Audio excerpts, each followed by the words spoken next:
શહેરની આમ તો ઘણી બધી સમસ્યાઓથી ઘેરાયેલું છે સુરત શહેર. સુરતવાસીઓ પણ સૌથી મોટી સમસ્યાઓમાંની એક છે રત્ન કલાકારોની સમસ્યા. હીરા ઉદ્યોગ પર મંદીના વાદળો ઘેરાયેલા છે અને એમાં કેટલાય દિવાળી પછી તો નાના નાના ખાતાઓ કારખાનાઓ ખુલ્યા જ નથી એવી હાલત છે. રત્ન કલાકારો જાય તો જાય કે આ 2 ટંકનો રોટલો પરિવારને ખવડાવી શકે એવી હાલત નથી અને એમાં રત્ન કલાકારો આખરી પગલું ભરી લે છે.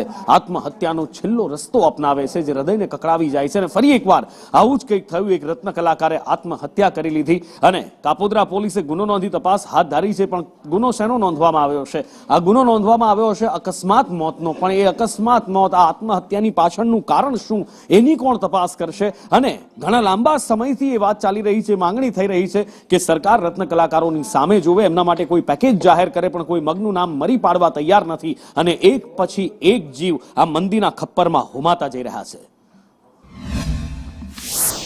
આપઘાત ન કરો.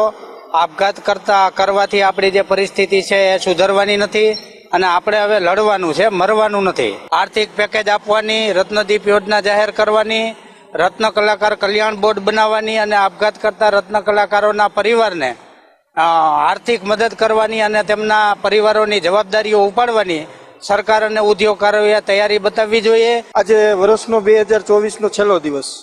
છેલ્લા દિવસના અંતમાં 1 વર્ષની અંદર 50 લોકોએ આ સુરતની અંદર આપઘાત કર્યા. એ એક જ ઉદ્યોગ સાથે સંકળાયેલા આપણા ડાયમંડ ઉદ્યોગ સાથે રત્ન કલાકારો. પરિસ્થિતિ ખૂબ જ ગંભીર છે.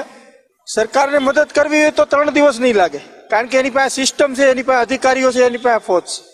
પરંતુ સરકાર માલિકથી બીવે. હું તમારા મીડિયાના માધ્યમથી ચોખ્ખું કહી દઉં, સરકાર માલિકથી બીવે. લોનો કરીને મકાન લીધેલા છે, જે તે સમયે એના હપ્તા બી બાકી છે, હપ્તા ભરાતા નથી. ફાઇનાન્સ વાળા, લોન વાળા સીલ કરી દે છે.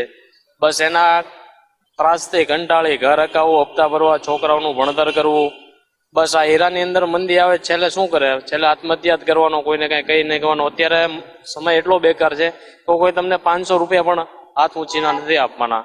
તો આ સમયની અંદર 5-5 હજાર રૂપિયા ભાડાના મકાનના રહેતા હોય, 5 હજાર રૂપિયા ભાડું છે.